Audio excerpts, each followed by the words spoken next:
We're getting close to the end of your business plan. The next section that we do want to discuss a little bit is going to be the business description. I got a little PowerPoint. Hopefully that'll provide some reminders. I'm going to go through that quickly. I won't spend a lot of time. And then, of course, the Dropbox for the business description. So let's take a look, and let me start too by saying you're going to find as you're writing this, you're going to have some redundancy with the marketing section of your plan. Just not any way around that really, and so my advice is try to think of different ways maybe to express some of these things, because you will have some overlap, especially as you get into the product description and those types of things. So don't be concerned about it, I guess, is my best advice if you find yourself thinking, man, gosh, we already wrote something that was kind of like that. So here we go. So you've discussed the business a little bit. You've given me a little bit of background. I know about it, right? Now it's time to give it a thorough description. Emphasis on the word thorough. Okay. How thorough, right? You can't be too detailed. I don't think there's any way that you can be too detailed. I don't know if I can get that down there so you can see that. Yeah. Never in the years that I've been teaching this course, which is getting to be kind of lengthy, have I ever deducted points because a project had too much detail. Every now and then I've probably made a comment that this was a little wordy or something to that effect, but I've never deducted points because somebody put too much detail in, especially in this section about the business description. On the other hand, have I deducted points because a project had too little detail? Oh yeah, okay, very, very common, and I'm just really trying to impress that upon you here, that this is your opportunity to really describe your business from the location to the product, service, those types of things. What I have often said in the past, when I used to do lending at the bank, and I did quite a bit of SBA lending, we oftentimes had to submit, I think they've changed the process, but we had to submit projects to the SBA, and later in my career those actually got mailed to Sacramento, California. The little gal or guy that just graduated from college that's working for the SBA, that's has their job in Sacramento, California, doesn't know the foggiest thing about Montana, let alone north central Montana or whatever town it might be where you're proposing your business, and of course doesn't know anything about your business. And so this was an opportunity, and this was important then, to be able to describe this thing in such detail that person would have an understanding of the business and the location and all those things. So that's kind of how you have to think about this, is that you're describing this to somebody that lives 1,000 miles away, that's never been to Montana, let alone Havre, Montana, or Chester or Malta or whatever the case may be. Okay, and you have to give them a vivid description of it. So as you're describing your product, service, remember, you're not always selling just a specific product, right? Toyota doesn't sell cars, it sells efficient and reliable transportation. Okay, and I suppose in today's world you might add green right into that, those types of things. Rolex, on the other hand, it's a type of watch that it's a prestige thing. People own Rolexes because they want to show how wealthy they are, how prestigious they are. Crocs, the good old shoes, if you want to call them shoes or slippers or whatever they are, that's comfort for the feet. And Allstate insurance company sells peace of mind. They have that right in their ads, right? What's Walmart sell? Always the low price. Okay. Positioning, and this kind of comes from the marketing thing, right? Where you're positioning your product or service, right? Are you going to be at the high end? Are you going to provide a differentiated service? Or are you going to be at the low end and really try to cut costs? Okay, and what do you classify your goods at? Your goods or service, right? Are they a convenience good? Something that somebody's going to pick up on the way home?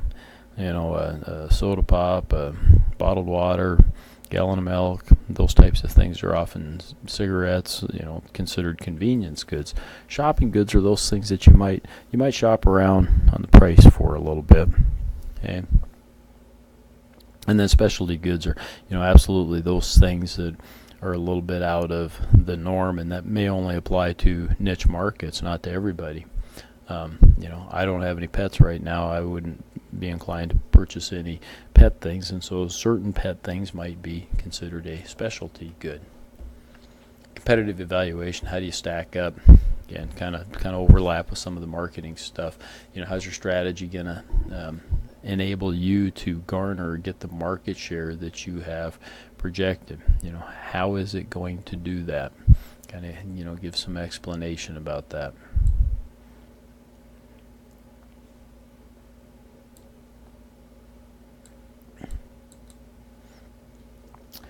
Future product or service, right? Are you considering, and should you adding to your product line or service line? And the answer for most of you, and there may be some that it's not, right? But the answer for most of you ought to be yes. That, you know, that's something that you have to keep in the back of your mind and be thinking about what those products or services might be at some point in the future. That's just kind of a normal, you know, your company's going to grow. You know, look at Amazon. They started by selling books online, and look where they're at now. Did they envision all of those things when they first started selling books? No. But I'll bet you right now, and I'll bet you even back then, they were thinking of other things that they might be able to sell in that online fashion. And I'll bet you right now they're thinking of lots of things. I was listening to CNBC this morning. They're talking about cloud services that Amazon's really engaged in, and that's becoming a bigger and bigger part of its business. In location, where are you going to be located? Detail. You know, our address is, the business that's next to us on the left is, the business next to us on the right is, the business across the street from us is, we're 3 blocks from, you know, City Park, okay, and I would oftentimes think that you might want to start, you could go either direction, I guess, but start small, start talking about the, you know, the actual location, the actual business, and then expand from there to discussing the block that you're on, discussing the 4, 5, or 6 blocks that kind of give a general description anyhow, the 4, 5, or 6 blocks that surround the business, a larger description then of the town maybe, the county, okay, and up to the state, okay. That includes things like what roads pass in front of your business, okay, what highways come into the town, what freeways are nearby, and some other things that here we've got a list that'll be coming up, right? So of course you're going to give the address of the business, the town, and the state, not just the address, but give a good thorough description of where that thing's located. Could it include a map? Sure. Yeah, pictures are welcome. This is a great place to put some photos. If you've got you know, pictures of where you want to put your business, yeah, include them in here. That's absolutely fine. You know, you could include a Google map, right? Take a screenshot of that and put it in there that shows, you know, maybe with some detail about where your proposed business is going to be. Wonderful. There's certainly nothing wrong with that, okay? But it also should have a very vivid description of those locations. Okay, so the business itself, again, if you start small and work your way out, or vice versa, right? Right down to the, you know, I'm trying to give you an idea here of the kind of detail that I'm looking for, the type of broadband connection that you might have. You know, what type of credit card processor are you going to use? You know, have you thought about that? Are you going to go to the bank and get a Visa, or are you just going to set up a Square, you know, that you're going to use with your iPad? Okay. You know, get what kind of bathrooms are you going to have in there? You can have one or two, male, female, if I can even say that anymore. Those types of things.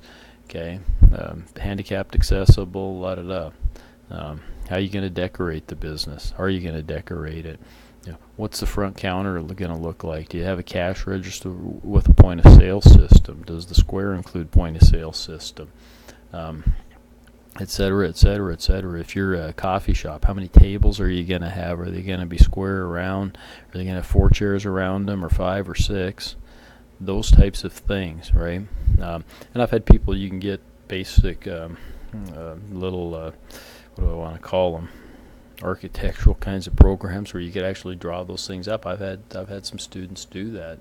It's kind of fun actually, and include those in there. So the town, it's more descriptive than what you had in the marketing section. So again, maybe some overlap what you had in the marketing section, but definitely more descriptive. And I use Lake Wobegon. Garrison Keillor used to do a radio show. He's doing a radio show, so he had to give pretty vivid descriptions, right?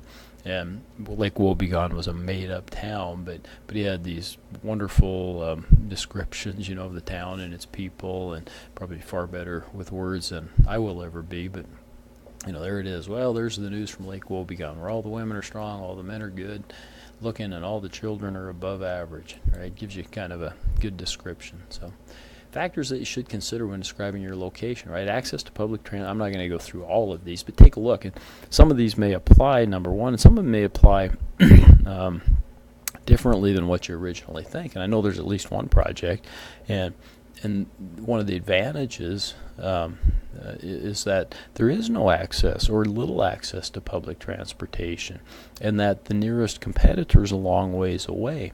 And so we think about this backward, right? Some of you may be thinking about transportation to either ship in raw goods or wholesale items that you're going to resell. Okay, some of you though, or bring customers to you via the highway, freeway, whatever the case may be. But in some cases, it could be just what I said, that you've got an isolated population that needs to be served. Okay, and so the lack of these things may be your competitive advantage. So think through these. Not all of these are going to fit. Parking facilities. Well, if your business is an online business, it won't fit. Okay, so not all of them will fit. Some of them will. This is just to give you an idea of some things that you ought to take a look at. I love Garfield. There you go. Okay, this is again. I think I've often told folks that if I were to write about a description of just Havre, Montana myself, I can't imagine that I could do that in less than a few pages. And so think about, I don't want you to be just wordy, throwing things out there that are wordy, but I do want you to add those kinds of details in there. We have Havre, what's the main features, who are the main employers in Havre.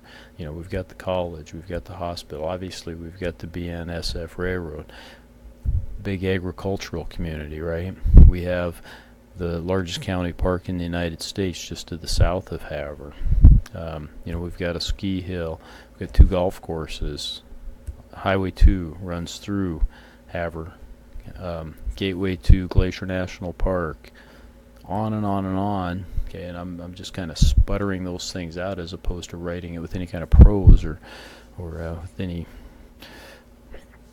making any sense of it. I'm just kind of throwing those, and that's what you ought to do is maybe brainstorm and make a good list of those attributes that your business has, the town has, and then I'd expand that to county. Again, Hill County's got some other communities in it, and hey, we got Blaine County that's around us. I'd be remiss if I didn't say that we have 2 reservations that are nearby Havre that provide a lot of economic activity for our area.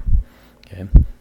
Those are the types of details that you just have to get in there, and again, it would take a decent amount of writing in order to adequately explain or describe those things. If you have questions about this, make sure you ask. Thanks and good luck.